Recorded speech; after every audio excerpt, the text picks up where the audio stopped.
नमस्कार, आप देख रहे हैं प्रदेश का सबसे भरोसेमंद news channel India news Uttar Pradesh Uttarakhand. मैं हूं आपके साथ पराग गुप्ता। बड़ी बहस में आज चर्चा होगी निकाय चुनाव के जोड़ तोड़ की राजनीति और टिकट बंटवारे को लेकर मचे सियासी घमासान पर। दरअसल निकाय चुनाव से पहले विपक्षी नेताओं के बीजेपी में शामिल होने का सिलसिला जारी है और शायद यही वजह है कि अब बीजेपी में अंदरूनी कलह बढ़ती जा रही है। बीते दिनों सपा की मेयर प्रत्याशी अर्चना वर्मा बीजेपी में शामिल हो गईं। हालांकि वहां पर कोई बगावत की खबर सामने तो नहीं आई, लेकिन गाजियाबाद में टिकट बंटवारे को लेकर बीजेपी कार्यकर्ताओं के बीच हाथापाई हो गई।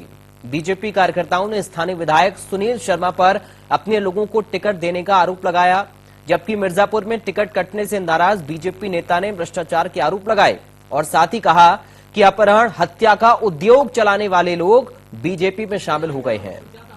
उधर बस्ती में टिकट बंटवारे को लेकर सपा में बवाल है। नाराज कई सपा कार्यकर्ताओं ने पार्टी का दामन छोड़ दिया है। आज इसी मुद्दे पर करेंगे चर्चा। एक खास पैनल भी हमारे साथ जुड़ेगा, लेकिन उससे पहले एक खास रिपोर्ट।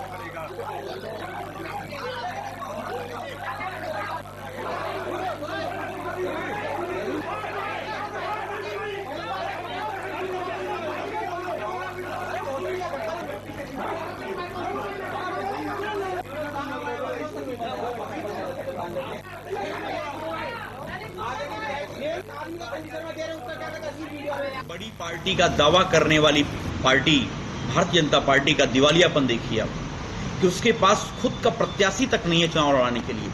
आज जो सहारनपुर के जो घटना हुई है कल, जिस तरीके से भारतीय जनता पार्टी के डिप्टी सीएम साहब छाती ठोक रहे थे कि हमने जो है बहुत बड़ा काम कर लिया है, आज खुद उनके पार्टी के कार्यकर्ता अपने आप को ठगा महसूस कर रहे हैं। और ये देखिए भारतीय जनता पार्टी के लोगों का चरित्र देखिए कि किस तरीके से बेचारे जो कार्यकर्ता दिन रात उनके यहाँ लगे रहे होंगे, उनके साथ किस तरीके का दुर्व्यवहार हुआ है। आज पूरे प्रदेश में भारतीय जनता पार्टी की तकरीबन अधिकतर जगहों पर ट्रिपल इंजन की सरकार है, लेकिन आप मुझे बताइए कि क्या ट्रिपल इंजन का काम कर रहा है?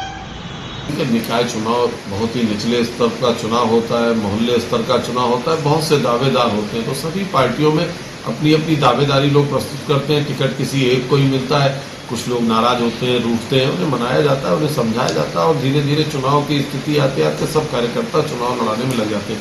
भाजपा एक कैडर बेस्ड पार्टी है और संगठनात्मक रूप से मजबूत पार्टी है।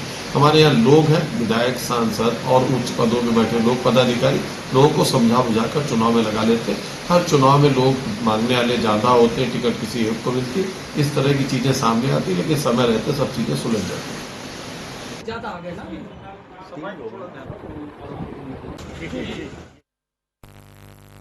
तो आपने तस्वीरें लगातार देखी कैसे टिकट बंटवारे पर बवाल उत्तर प्रदेश के अंदर मचा हुआ है और ये किसी एक पार्टी का नहीं है, हर पार्टी में इसी तरीके की स्थितियां फिलहाल बनी हुई हैं।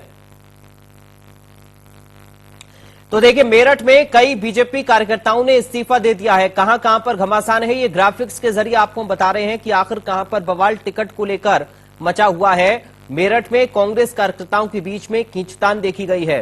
तो बीजेपी कार्यकर्ताओं की बात करें, कांग्रेस की बात करें, सपा की बात करें, गाजियाबाद में बीजेपी कार्यकर्ताओं के बीच में झड़प हुई है। तस्वीरें हमने आपको दिखाई थी कैसे दफ्तर के अंदर झगड़ा हुआ।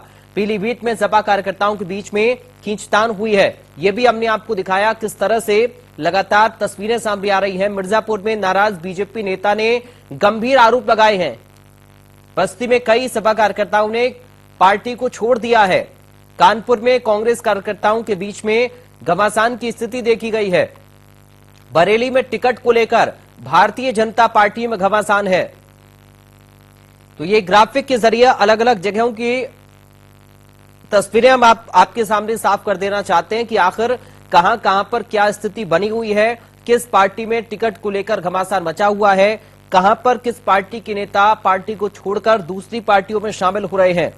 और बड़े गंभीर आरोप भारतीय जनता पार्टी के कार्यकर्ता ने अपनी पार्टी पर लगा दिए हैं। मिर्जापुर में चूंकि टिकट कटने से बीजेपी के नेता नाराज हुए और अपनी पार्टी पर गंभीर आरोप लगा दिए। चलिए, इस वक्त कुछ खास मेहमान हमारे साथ जुड़ गए हैं, सीधा आपका परिचय करा दें, उसके बाद करेंगे चर्चा की शुरुआत। भारतीय जनता पार्टी से प्रवक्ता हरिशचंद्र श्रीवास्तव इस वक्त हमारे साथ हैं। हरिशचंद्र श्रीवास्तव जी, आपका स्वागत है सर। समाजवादी पार्टी से प्रवक्ता विनय सिंह हमारे साथ हैं। विनय सिंह जी, आपका स्वागत है। योगेश मिश्रा वरिष्ठ पत्रकार इस वक्त हमारे साथ हैं। योगेश मिश्रा जी, आपका स्वागत है। हरिशचंद्र श्रीवास्तव जी, शुरुआत में आपके साथ ही कर रहा हूं। हरिशचंद्र जी, आपको आवाज मिल रही है हमारी? हाँ, मिल रही आवाज। हरिशचंद्र जी, क्या चल रहा है सर? पार्टी में बड़े गंभीर आरोप लगा रहे हैं, टिकट काट दिया तो आपके नेता, आपके कार्यकर्ता कह रहे हैं कि भ्रष्टाचार हो रहा है। देखिए, ऐसा है ना कि जब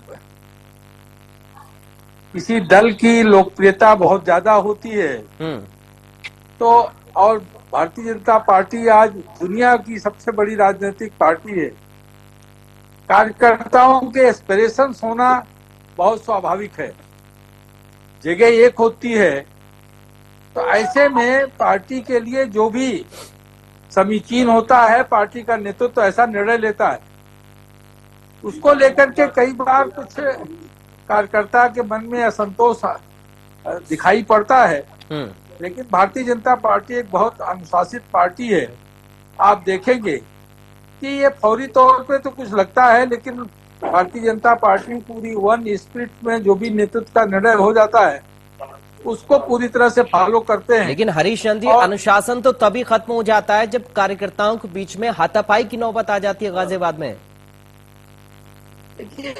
छुटपुट, देखिए, ये सामाजिक जीवन में छुटपुट कुछ न कुछ इस तरह के कभी दृश्य आते हैं, लेकिन ऐसा कोई उसको लेकर के वो कोई परमानेंट फीचर हो या उसको कोई वो इस तरह का कोई ऐसा नहीं है। और फिर पार्टी का बहुत अनुशासन का एक बहुत सख्त पैमाना है। अगर किसी ने अनुशासन तोड़ने का प्रयास किया तो पार्टी के जो अनुशासन भी है वो उसके खिलाफ कड़े एक्शन भी लेती है। ठीक है, यानी कि आप ये कह रहे हैं कि जिन कार्यकर्ताओं ने बवाल खड़ा किया उन पर आप एक्शन लेने को तैयार हैं? नहीं, अगर वो कई बार होता है कि एक तात्कालिक निर्णयों को लेकर के कुछ लोगों में असंतोष आते हैं, लेकिन फिर वो अपनी त्रुटियों को मानते हैं। ठीक है, और पार्टी के काम में इस लक्ष्य के लिए जुट जाते हैं। चलिए, विनय कई सिंह, बार होता है कि ऐसा कृत्य होता है जिसमें जो अनुशासन के दायरे में आता है तो उसमें पार्टी का नेतृत्व निर्णय लेता है। ठीक है, विनय सिंह जी, सर चुनाव की चौखट पर खड़े हैं, आपके नेता पार्टी छोड़ रहे हैं। देखिए, पार्टी हमारे नेता छोड़ रहे हैं या लालच और डरा करके छुड़वाया जा रहा है। देखिए, जिसके पास कार्यकर्ता नहीं होते, अगर कैंडिडेट नहीं है तो उसकी मजबूरी। हमारे बड़े भाई कह रहे थे कि विश्व की सबसे बड़ी पार्टी है, विश्व के सबसे बड़ी पार्टी का स्थिति यह है कि उन्हें दूसरे पार्टी से आयात करना पड़ रहा है प्रत्याशी, और अनुशासन की बात कर रहे थे। आपने गाजियाबाद में देखा किस तरीके से विधायक, जो मुरादपुर के विधायक हैं, अभी आपने कहा ना, मुरादपुर के विधायक के ऊपर भी हाथ, जूता, लात चले हैं और पिस्टल तक निकाले गए। हमने भी ट्वीट भी किया है, वीडियो हमारे पास है, कहिए तो मैं दिखाऊं कि पिस्टल तक निकाले गए। ये है इनका अनुशासन। भारतीय जनता पार्टी देखिए, झूठ की पाठशाला से निकली हुई, झूठ से निर्मित, झूठ की दीवार, झूठ के स्थितियों से निकली हुई पार्टी है। भारतीय जनता पार्टी इस समय परेशान है क्योंकि इस भारतीय जनता पार्टी ने अपने कार्यकर्ताओं का कोई सम्मान नहीं किया है। बहुत बड़ा असंतोष है क्योंकि कार्यकर्ता जानते हैं उनके कि किस तरीके से भारतीय जनता पार्टी ने जनता को छला है, और हम अगर ग्राउंड पर जाएंगे तो क्या होगा। तो भारतीय जनता पार्टी में बहुत भारी असंतोष है, मारपीट, जूता चप्पल, अपराध। असंतोष बीजेपी में है, उसको लेकर हम देख भी रहे हैं, तस्वीरें भी सामने आ रही हैं, सवाल भी मैं पूछ रहा हूं, लेकिन कह रहे हैं हरिशचंद्र जी के अनुशासन है अब भी, मगर आपकी पार्टी में भी तो कुछ इसी तरीके की स्थितियां है ना सर। अब अगर जूता चप्पल और कट्टा बंदूक निकाल करके अनुशासन है तो ये अनुशासन इन्हीं को मुबारक हो। और हमारे पार्टी में कोई असंतोष नहीं है। एक जो आपने मेयर के प्रत्याशी का नाम लिया है, उसको इनकी मजबूरी थी, क्योंकि वहां पर इनके पास प्रत्याशी ये नहीं सही थे। है सर। अब तो पार्टी किसको था? आपका प्रत्याशी पार्टी छोड़ दे तो मजबूरी दूसरी पार्टी की, उनके पास प्रत्याशी नहीं इसलिए बुला लिया। बिल्कुल। आप ये बताइए, उनके पास कार्यकर्ता नहीं है। आखिर जो उस जिले में ठीक है कार्यकर्ताओं ने इतने साल तक काम किया है, क्या मजबूरी थी इनकी कि दूसरे के पार्टी से जो है सर, आप अपने अपना पार्टी के प्रत्याशी से तो पूछिए कि मजबूरी उस प्रत्याशी की क्या है कि वो पार्टी छोड़कर चले गए। अब इस समय जो स्थिति ईडी सीडी वीडी की है, चलिए ठीक है, जो बताए। मैं लौट रहा हूं आपके पास। हमारे साथ आतिर हुसैन साहब जुड़ गए, आम आदमी पार्टी से प्रवक्ता फोन लाइन पर हैं। हुसैन साहब, आपको आवाज मिल रही है हमारी?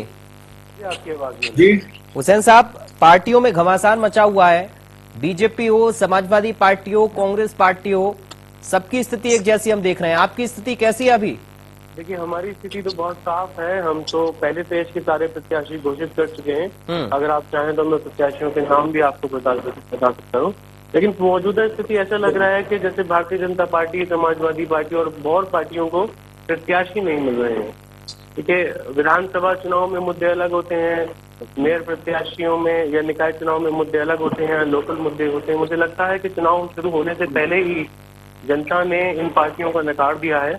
आप देखिए आज किस तरीके से ये आपस में लड़ रहे हैं, एक दूसरे से लड़ाइयाँ हो रही हैं, कार्यकर्ताओं में लड़ाइयाँ हो रही हैं, विरोध प्रदर्शन हो रहे हैं, आपस में ही विरोध हो रहे हैं।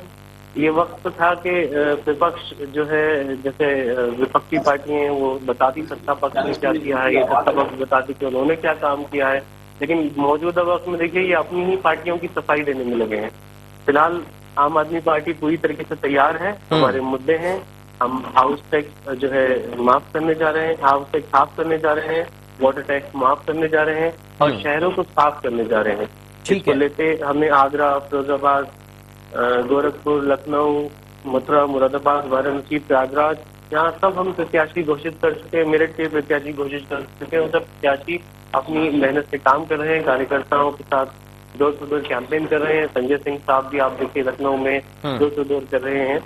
तो हम बहुत अच्छे रिजल्ट लाने वाले हैं। मुझे उम्मीद है कि आम आदमी पार्टी ऐसा प्रदर्शन करेगी जैसे हमने दिल्ली और पंजाब में। ठीक है, हमारे साथ योगेश मिश्रा जी भी जुड़े हुए हैं, वरिष्ठ पत्रकार हैं। चूंकि बड़ी गहराई से सर आप समझ रहे हैं, देख रहे हैं सभी चीजों को, और आपने तो इतने सारे चुनाव देख भी लिए हैं। अभी जो असंतोष की स्थिति बनी हुई है राजनीतिक दलों के अंदर टिकट के वितरण को लेकर, उसको आप कैसे देख पा रहे हैं सर? देखिए, इसे देखने के लिए दो तीन नजरिए से इसे देखना चाहिए जी। और हर पॉलिटिकल पार्टी की अलग अलग समस्याएं हैं और उन समस्याओं को भी अलग अलग दृष्टिकोण से देखना चाहिए। भारतीय जनता पार्टी की बात करें तो भारतीय जनता पार्टी ने जो चाल, चरित्र और चेहरे की बात की थी या करती थी, वो टूट गया, वो टूट रहा है। अनुशासन की पार्टी का दावा एक मिथ साबित हो रहा है। और इतनी बड़ी पार्टी है लेकिन आपको इंपोर्ट करने पड़ रहे हैं। विधानसभा में आपने इंपोर्ट किया, लोकसभा में इंपोर्ट किया और नगर निकाय में भी आप इंपोर्ट कर रहे हैं। तो अब आप सोचिए कि आपका जो बड़े होने का दावा था, सबसे बड़े होने का, जो आपका अनुशासन का दावा था, जो आपका दावा था इस बात का कि आपका चाल, चरित्र और चेहरा दूसरी पॉलिटिकल पार्टियों से अलग है जी, तो आप उसी रास्ते पर जा रहे हैं। और मैं ये कह सकता हूं कि जिस तरह इस बार अल्पसंख्यकों को भी टिकट दिया गया, जिस तरह इस बार तुष्टीकरण हो रहा है, तो भारतीय जनता पार्टी इस चुनाव में खास तौर से कांग्रेस की बी पार्टी, कांग्रेस की ए टीम नजर आ रही है। यानी कांग्रेस को रिप्लेस कर रही है। वो नए ढंग से अपना स्पेस क्रिएट इस चुनाव में कम से कम नहीं कर रही है। रही समाजवादी पार्टी की बात, अगर लोग बात करें तो समाजवादी पार्टी बहुत उत्साहित है। समाजवादी पार्टी के पास चूंकि इसलिए बहुत उनमें कॉन्फ्लिक्ट नहीं है, जैसा हमारे साथी कह रहे थे कि हमारी पार्टी में कॉन्फ्लिक्ट नहीं है, इसलिए कि वो विनर दिख नहीं रही है जी। शहरी निकाय के चुनाव में विनर जो होती है वो भारतीय जनता पार्टी होती है। तो आप तो कैंडिडेट जो खड़े कर ले रहे हैं, जो खड़े हो जा रहे हैं, उनके क्या एहसान मानिए। दूसरे, आपकी जो स्ट्रेटजी है, वो जो स्ट्रेटजी जो अखिलेश यादव जी प्लान किए हुए जो दिखती है, कल क्या करेंगे मैं नहीं जानता, वो स्ट्रेटजी में कहीं आप रेस में नहीं है। अगर बीजेपी 100 पर है तो आपको 70-80 पे रहना पड़ेगा, जो आज दिख रहा है, कल कुछ भी बदल सकता है। तो आपके यहाँ अगर कोई कॉन्फ्लिक्ट नहीं है तो ये मत कहिए कि आप बहुत अच्छे हैं, आप दूध के धुले हुए हैं। विधानसभा के चुनाव में, लोकसभा के चुनाव में हमने आपके यहाँ भी इसी तरह की लड़ाई देखी है। यानी अब यूं कह सकते हैं कि जो पॉलिटिकल पार्टी है, राजनीति, जो राजनीतिक दल है, वो किसी विचारधारा से संचालित नहीं हो रहे हैं, वो पद से, कुर्सी से, सरकार से और लाभ से संचालित होते हैं। इसलिए सारे पॉलिटिकल पार्टियों में एक ही तरह के कैरेक्टर, एक ही तरह के कॉन्फ्लिक्ट, एक ही तरह की परेशानियां, एक ही तरह इंपोर्ट करना, एक्सपोर्ट करना। कल को क्या कहते हैं कि मौर्य साहब बीजेपी में थे, सपा ने इंपोर्ट कर लिया। तो करेक्ट, अब ये कारपोरेट सेक्टर है, कारपोरेट वर्ल्ड है। कारपोरेट वर्ल्ड में आप वेलफेयर कॉन्सेप्ट भूल जाइए।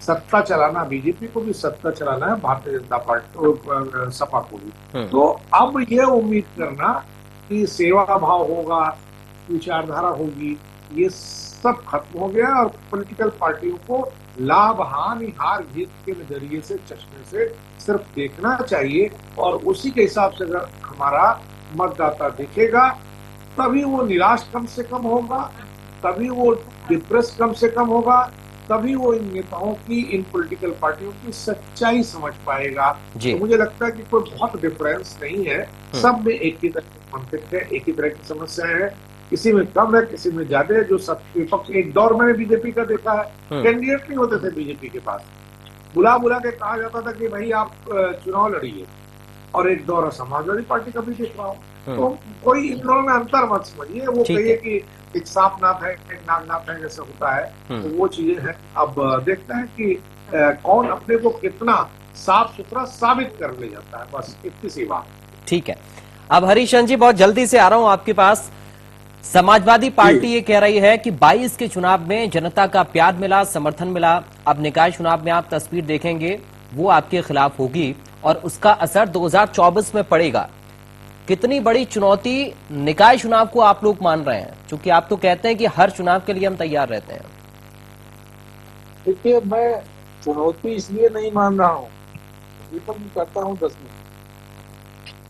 चुनौती इसलिए नहीं कि क्योंकि उत्तर प्रदेश की सम्मानित जनता जनार्दन का पूर्ण समर्थन और विश्वास भारतीय जनता पार्टी के यशस्वी नेतृत्व में है। ये तो सपा भी कह रही है सर। और नहीं, सपा कह रही है, लेकिन सपा किस आधार पे कह रही है, सपा ही बता सकती है। लेकिन अभी 5-6 महीने पहले जब चुनाव हुआ था, तब सब सपा सरकार बनाने की बात कर रही थी, बहुत हाई हैंडनेस में बोल रहे थे समाजवादी पार्टी के लोग। भारतीय जनता पार्टी जो कह रही वो अपने काम के बदौलत कह रही है। ठीक है, मैं आदरणीय योगेश मिश्रा जी बहुत वरिष्ठ पत्रकार हैं, उनकी कुछ बातों से मैं अगर राजनीति से हटके देखूं तो निश्चित रूप से आज विनेबिलिटी एक प्रमुख फैक्टर हो गया है, और उस विनेबिलिटी के फैक्टर के नाते कई बार कुछ जो चीजों में बदलाव दिखता है, लेकिन उसके बावजूद भारतीय जनता पार्टी अपने जो उसके सिद्धांत हैं, पंडित दीनदयाल उपाध्याय जी का जो अंत्योदय का जो सिद्धांत है, उसको लेके काम कर रही है, और गरीब कल्याण पे जो फोकस ठीक है आदरणीय मोदी और योगी जी सरकार में है, वो बखूबी आदरणीय योगी जी समझते हैं। ठीक है, और भारतीय जनता पार्टी जन सरोकारों के प्रति एक समर्पित और जवाबदेह राजनीतिक दल है। इसलिए मैं ये पूरे भरोसे के साथ कह सकता हूँ कि स्थानीय निकाय चुनाव में बड़ी जीत भारतीय जनता पार्टी को जनता जनार्दन प्रदान करेगी, और एक बड़ा स्कोर भारतीय जनता पार्टी का नेतृत्व करेगा। ठीक है सर। विनय सिंह जी बहुत जल्दी से सर, आखिर में क्या सेमीफाइनल मानकर चल रही है समाजवादी पार्टी इस निकाय चुनाव को 24 के लिए, क्योंकि 80 सीटों पर दावा बीजेपी के लोग कर रहे हैं लोकसभा चुनाव में उत्तर प्रदेश की सभी, और आप लोग भी कह रहे हैं कि सपा को 2022 में प्यार मिला तो 24 में भी मिलेगा, तो क्या ये आपके लिए सेमीफाइनल है? देखिए, 2000 अभी जो विधानसभा का चुनाव बीता है, उस पर आपने भी देखा कि समाजवादी पार्टी का वोट परसेंटेज किस तरह से बढ़ा है, और इसको देखते हुए लगता है कि जनता के बीच में कहीं न कहीं असंतोष है। अगर असंतोष नहीं होता, भारतीय जनता पार्टी डरी नहीं होती, तो बार बार इस चुनाव को टालने का प्रयास जो किया गया है और चुनाव इतने लेट में हुआ है और किस तरीके से बाथरूम सिंगरों को निकाल करके अमर्यादित संस्करण इनको पेश करना पड़ रहा है गाने के रूप में, यह भारतीय जनता पार्टी का डरा हुआ अपना एक चेहरा दिखाता है कि भारतीय जनता पार्टी अपनी डरी हुई है, क्योंकि महंगाई, बेरोजगारी, किसान परेशान, छात्र परेशान, चाहे सड़क हो, चाहे नाली हो, चाहे खड़ंजा हो, किसी पर इन्होंने कार्य नहीं किया। केवल झूठ के पाठशाला के इनके विद्यार्थी निकल करके झूठ के प्रवचन कह करके चल देते हैं, लेकिन धरातल पर आज की तारीख में कुछ है नहीं। समाजवादी पार्टी इसलिए उत्साहित है कि उसने काम किया है। हमारे पास काम अपने किए हुए पुराने कामों का लेखा जोखा है, चाहे लखनऊ हो, चाहे आगरा हो, चाहे कहीं हो। अगर लखनऊ में देखा जाए तो भारतीय जनता पार्टी ने अभी तक एक ईंट नहीं लगाया। हमारे मित्र अगर एक ईंट भी बता दें कि लखनऊ के अंदर कहीं लगाया हो तो बात करें, क्योंकि भारतीय जनता पार्टी झूठ की पाठशाला से निकली हुई एक पार्टी। सर, इतने बड़े बड़े इन्वेस्टर्स बुला रही है बीजेपी, आप कह रहे हैं कि एक ईंट नहीं लगाई है। अभी बता देंगे श्रीवास्तव जी। आप ही सर बता दें, अमौसी से लेकर के किधर चलिए, एक भी कोई ऐसा आयाम बता दे, एक भी ऐसा आयाम बता दे हमारे हमारे बड़े भाई हरिचंद जी। चलिए, समय थोड़ा सा कम बचा है, मैं आतिर हुसैन साहब के पास अब जा रहा हूँ। हुसैन साहब, आपको आवाज मिल रही है? आपकी आवाज जी जी। देखिए सर, पैरामीटर क्या आप लोगों ने सेट किया है यूपी निकाय चुनाव के लिए? कितने प्रतिशत कामयाबी? बहुत तरस आ रहा है। देखिए हम विनय सिंह जी, हरीशन जी, प्लीज थोड़ा सा रुकिए सर, थोड़ा सा रुकिए। 2017 आतिर हुसैन जी को सुन लेते हैं अभी। हमें 50 के, आप मेरी बात सुन पा रहे जी हैं? जी जी, आतिर जी बोलिए आप। जी, हम 2017 में भी चुनाव लड़ चुके हैं निकाय के। हमें 50 के करीब सभासद मिले थे। हमारे से कुछ चेयरमैन प्रत्याशी जीत के आए थे। अभी हम सभी निगमों में चुनाव लड़ा रहे हैं, सारे प्रत्याशियों लड़ा रहे हैं। हम 763 के करीब प्रभारी हमने नियुक्त किए थे। अब हम सब प्रत्याशियों को लेके जा रहे हैं। हम मुद्दों की चुनाव सियासत करते हैं, हम धर्म जाति की सियासत नहीं करते।